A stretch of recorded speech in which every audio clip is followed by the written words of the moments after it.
The story opens with a man named Hoffman.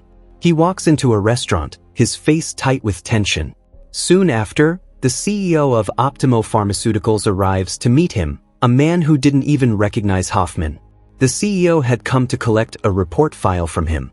Hoffman tells him that, as a safety measure, a copy of that file will remain with his representative.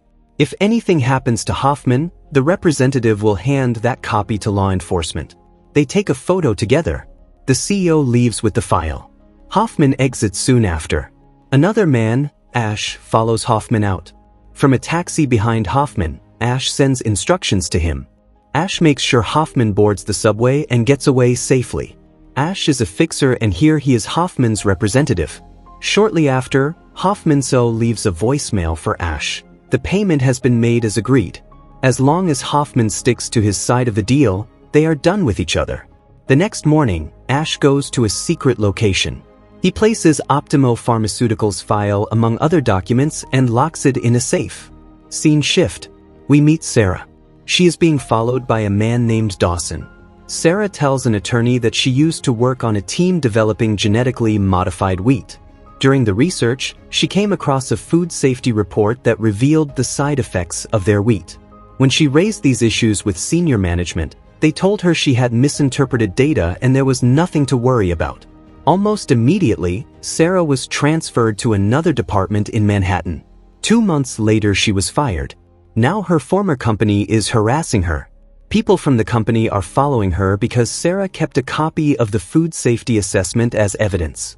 But now she just wants to return it quietly. She wants to do it in a way that keeps her safe. She does not want her company to harm her. The attorney gives Sarah a number and says these people can help. The attorney does not know who is behind the number. They will listen to her situation and call back if they decide to help. When Sarah gets home, her car is burned. The next day, she moves into a hotel and calls that number. Back to Ash.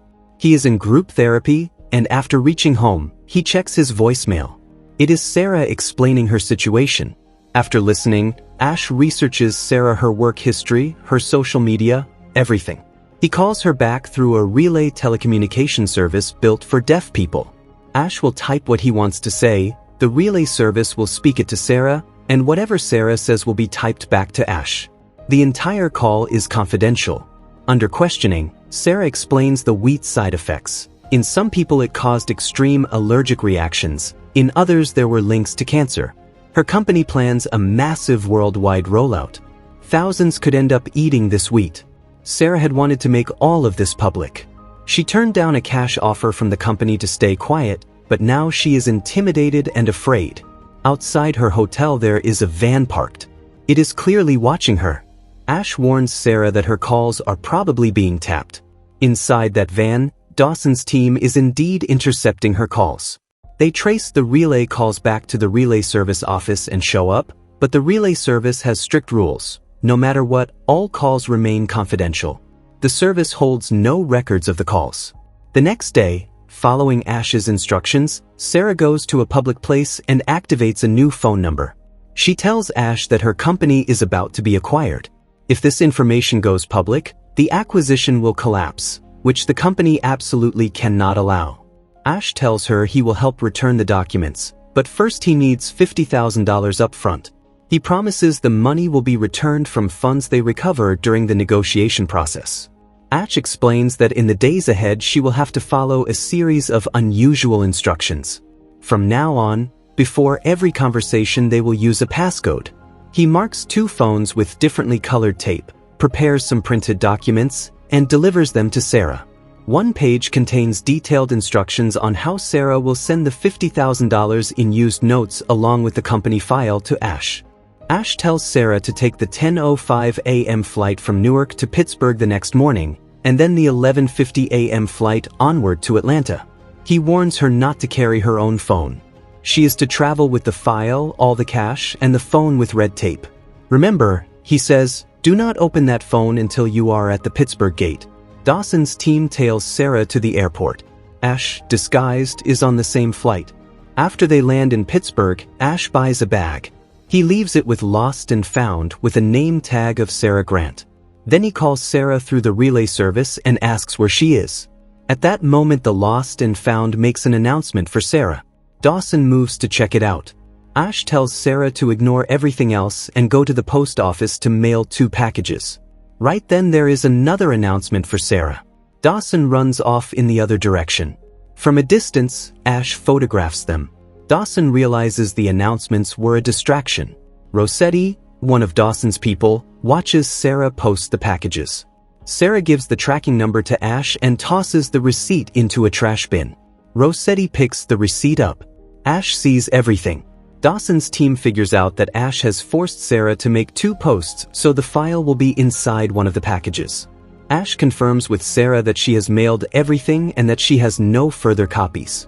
Sarah says yes. Ash explains their plan. Once the package arrives to him, they will make a deal. After that, Sarah will meet the CO once to hand the file back herself. Sarah asks if Ash will be there. He answers that she will never meet them. They are only intermediaries. They will return the original files and keep a copy as insurance. A member of Dawson's crew, Ryan, reaches an Oklahoma post office and installs a camera. Meanwhile, Rossetti goes to a Michigan post office to ask about a package, saying one was expected for a friend but she forgot the locker key. The clerk says they cannot help without the key. Rossetti pleads and asks them to check if the package has arrived. The clerk finds no package, even though, by the schedule, it should have. That is when Rossetti realizes that Ash may have used mail forwarding to change the delivery address, which means the old tracking number will no longer reveal the new destination. Ash retrieves the package from a 3rd post office. Inside that package are all the used bills and the complete file. Ash then texts the CEO of Sarah's former company. He says he has a 311-page food assessment file. If they agree to leave his client alone, he will return the file. Ash watched Sarah from a distance, standing across the street in another building. He planted a phone on Dawson's van. A short while later, the planted phone rang. It was another staged relay call arranged by Ash. On the line, Dawson was speaking on behalf of Cybo Cementis' CEO. Ash used the opportunity to tell Dawson to stop tailing Sarah, or he would send the file to every major media outlet. If Dawson accepted Ash's terms, Ash said, they would return the original file and keep a single secure copy as insurance. But Ash also demanded a fee for breaking the deal, claiming to act between both parties. He asked for $500,000 in cash and gave Dawson until tomorrow night to give an answer. So Dawson stepped out of the van and signaled Ash to come closer. Then, following Ash's instructions, they drove their van away. Sarah called Ash to say thank you. He outlined the next steps. After the handover, she would have to leave the area for a few days, strictly as a safety measure. It would not be permanent, he promised. Sarah asked if she could spend a little time outside the hotel first. Ash agreed. He also set a daily check-in. Every evening at 6 she would leave a voicemail. If something was wrong, she would say weather. If everything was fine, she would say all right. The next day, Ash met Wash, a woman from his group therapy circle who was also a police officer. Both had struggled with alcohol, but both were sober now. Wash had encouraged Ash in group therapy to open up. Meanwhile, Dawson agreed to Ash's terms.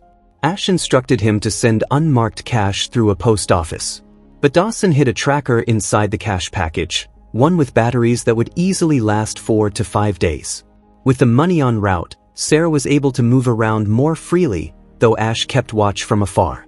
On a lighter note, Ash suggested a music album during one of their calls. Sarah bought it and played a track. The small intimacy of the exchange pulled Ash toward her. He began to check her social media. One day, Sarah missed their usual message. Ash called back. On that call, he pretended to use the relay service, but this time he faked a direct conversation. Their exchanges stopped being purely business. Still, Ash cautioned they keep communication to a minimum. Unknown to Sarah, Dawson was still tracking the calls.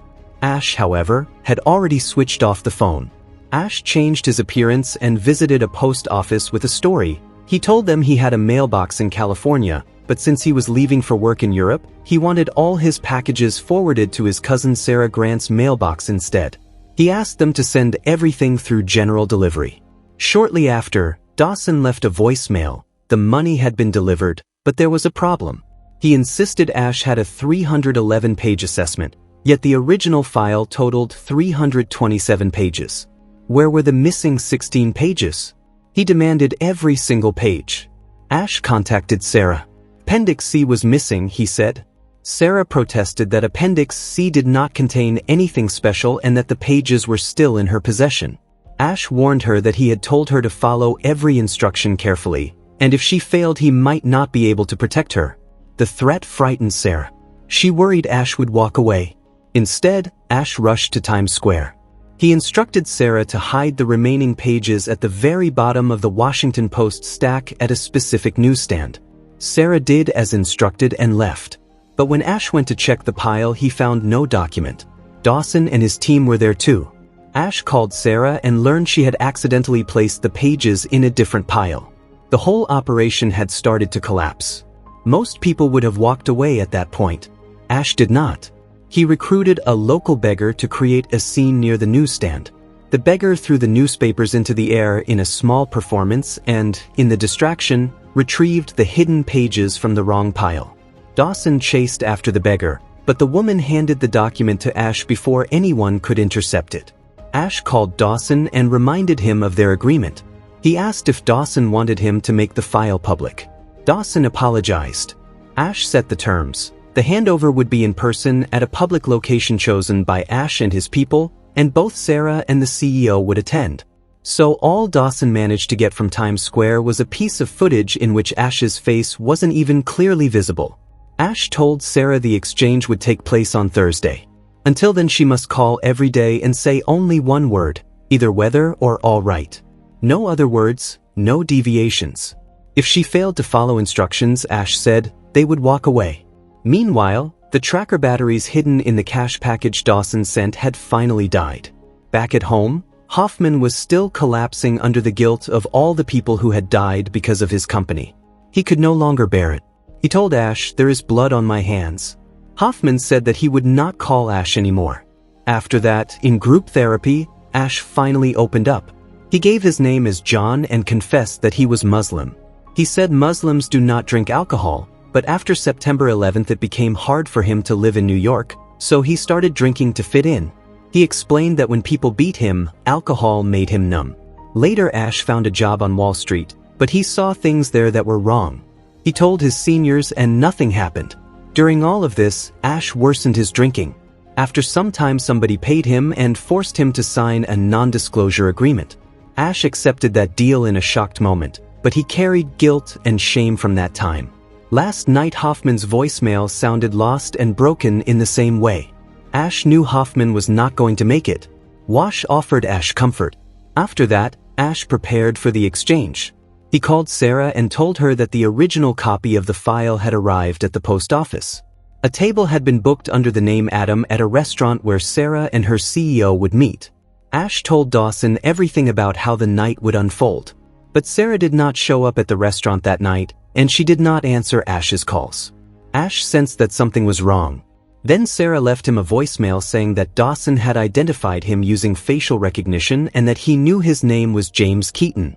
Sarah said it was all her fault and that she would do the handover herself. Of course, the whole thing was Dawson's trap. Ash ran to help Sarah and raced to the new location Dawson had set, a concert crowded with people. Ash searched the crowd and called Sarah, but she did not pick up. Ash triggered the fire alarm, and the crowd streamed out. Moving through people, he attacked Ryan.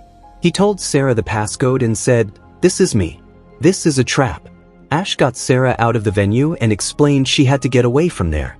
Sarah was confused. They climbed into a taxi. Ash kept giving instructions, and Sarah begged him to stop, asking why he had done this for her. Ash said it was his job.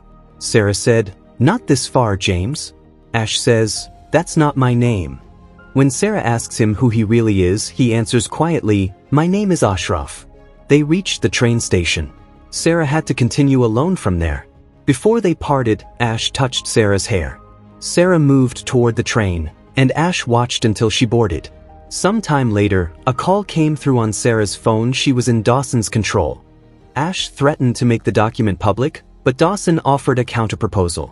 He said they would go with Ash to the place where Ash had kept his copy of the document, and when Ash returned that copy, Dawson would leave Sarah and the other person alone. Ash agonized over the offer because leading Dawson to his secret location would also endanger his other clients and their data. In his distress, Ash almost started drinking again. He did not, but he did ask Wash for help. Eventually he told Dawson, "Fine, I will do this." The next morning, Ash arrived outside Sarah's apartment. In the van nearby, Dawson's team was waiting. They stunned Ash, tied his hands, and threw him inside. Sarah was there too, already restrained. Dawson pointed a gun at Sarah and demanded that Ash reveal the location. Ash gave it up, but when the moment was right, he fought back. He hurled Lee out of the van and managed to take Dawson down as well. Then suddenly, Sarah stunned Ash from behind. And in that moment the truth was revealed. Sarah herself was the leader of the team. Everything had been a trap. They wanted to reclaim the copy of Optimo Pharmaceuticals' file. All of this was connected to Hoffman. They reached the location. The room could only be opened with a password. Dawson's people untied Ash's hands, but Ash deliberately entered the wrong password, releasing a cloud of smoke. Taking advantage of the chaos, Ash ran. He attacked Ryan and seized his gun. Dawson opened fire, and in that moment a passing car struck Ash hard. Still, he didn't stop running. Staggering forward, he crossed the railway tracks and hid between containers.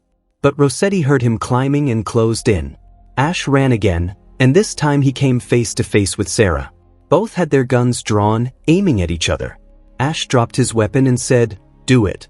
At that moment, the police arrived. It was Washington. The entire group was arrested. Ash explained that he had Optimo pharmaceutical documents exposing the side effects of their products, and that these people were trying to take them from him. Wash asked why he had them. Ash replied, "This is my job. I help people who've seen things they were never meant to see." Later, Ash went to a post office and collected the package of money. He kept half for himself and sent the other half to the relay service workers. Then he boarded a train and disappeared into the distance. Soon after, the truth about Optimo Pharmaceuticals broke out in the media. And with that, friends, our story comes to an end. Tell us in the comments how you liked this explanation. And don't forget to like the video and subscribe to the channel.